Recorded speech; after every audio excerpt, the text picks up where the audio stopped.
Now, let's display the various properties of union and intersection in the form of Venn diagram. So, first property is, we already studied the properties of union and intersection. So, union, intersection and difference. So, now we will represent these property in Venn diagram. So, first property is idempotent. Yeah, very important property.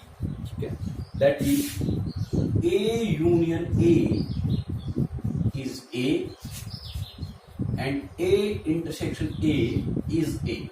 Okay. This is idempotent property of sets.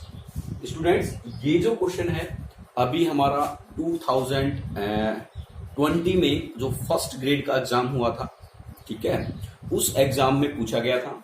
आप यकीन नहीं करोगे, बहुत ही simple, सिर्फ यही पूछा था कि A union A equals to A, what is the name of this property. So आपको जो है साथ में इस प्रॉपर्टी का नाम भी ध्यान में रखना है. इस प्रॉपर्टी को क्या बोलते हैं, ठीक है. This is the property that is known as idempotent. ठीक है, इस प्रॉपर्टी को हम किस तरीके से शो करेंगे. This is our universal set, this is our A. ठीक है, सो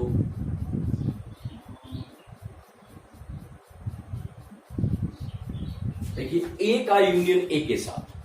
सो इस तरीके से this region, this is the region, ठीक है, this region is known as A. और A का A के साथ यूनियन दैट इज A का A के साथ intersection that is also A. So this is idempotent property. Second property is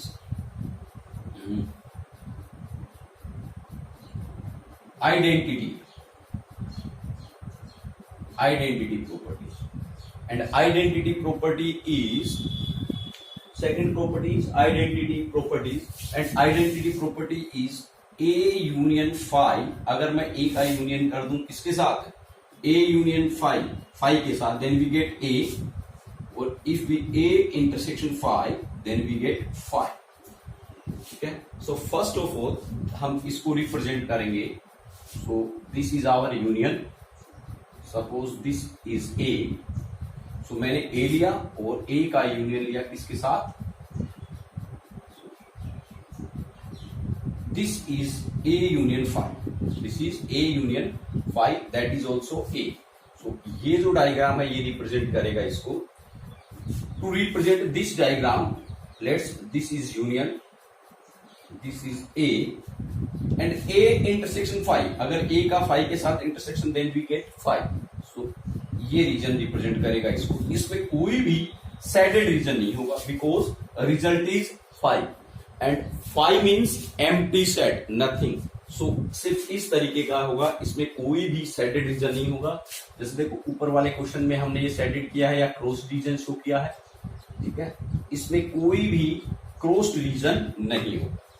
तो ये रीजन रिप्रेजेंट कर रहा है इस प्रॉपर्टी को और ये रिप्रेजेंट कर रहा है इस स्टेटमेंट को. A union phi equals to A intersection phi equals to phi. So this is identity property or you can say that identity law. This is idempotent law. So ये जो क्वेश्चन है ये first grade अभी 2020 में पूछा गया था. First grade means government teachers जो कि 12th स्टैंडर्ड तक स्टडी करवाते. Okay, now third law is, question ये भी आ जाता है कई बार कि इनको जो है वेन डायग्राम में रिप्रेजेंट कीजिए. Now third property is that is commutative,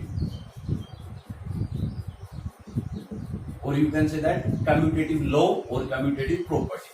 So commutative law means A union B equals to B union A, or A intersection B is B intersection A.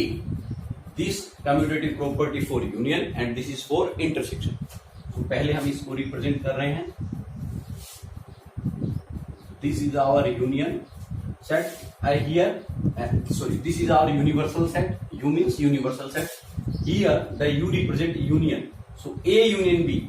So देखिए आप कहीं A बनाइए कहीं B बनाइए, सो ए और B दोनों का common part, union means ए को भी लेना है और बी को भी लेना है। चलिए, सो मैंने लिया ए को लिया, this is A and this is B, so मैंने किसको लिया, ए को लिया। ओके, देन बी को लेना है, सो बी हमारा ये है, सो इसी को मैंने आगे एक्सटेंड कर दिया।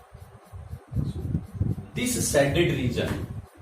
shaded region represent A union B. This is the A union B. Okay, अब हम बात करते हैं इस वाले की, सॉरी इस वाले सेकंड की। So this is our universal set, this is A and this is B and A intersection B common part, A और B का जो है कॉमन पार्ट, A और B का common part. So common part in A and B is this part.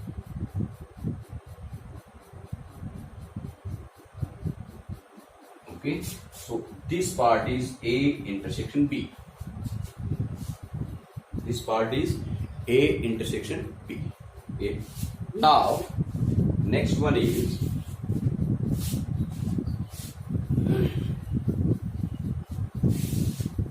associative law. Associative property or associative law, that is A union B union C is A union B union C, okay, and A intersection B intersection C is A intersection B intersection C. So पहले मैं इसको represent कर रहा हूं, देखिए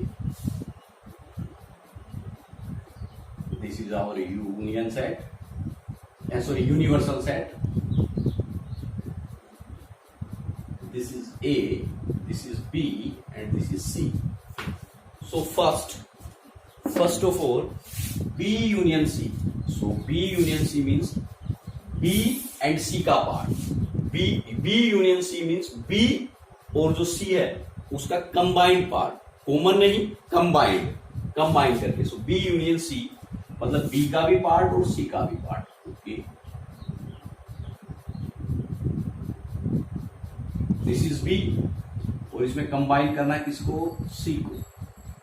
सो this is C, B union C. Now जो हमारा result है, देखिए अभी इसमें in this question the shaded region, here the shaded region represent B union C.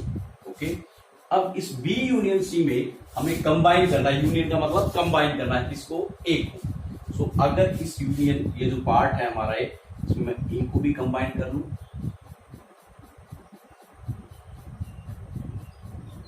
so we get this one.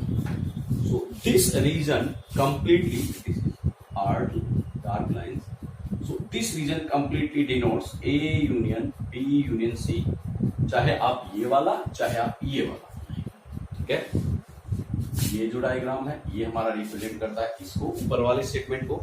Now come to जो नीचे वाला जो हमारा स्टेटमेंट है, come on that. So this is our universal set,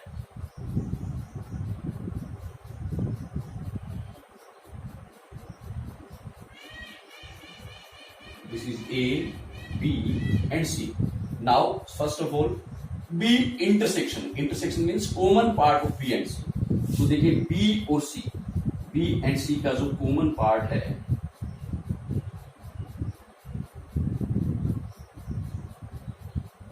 हमने ये बनाया। Okay, this is common part of B and C, B और C का common part, this is B intersection C. Okay.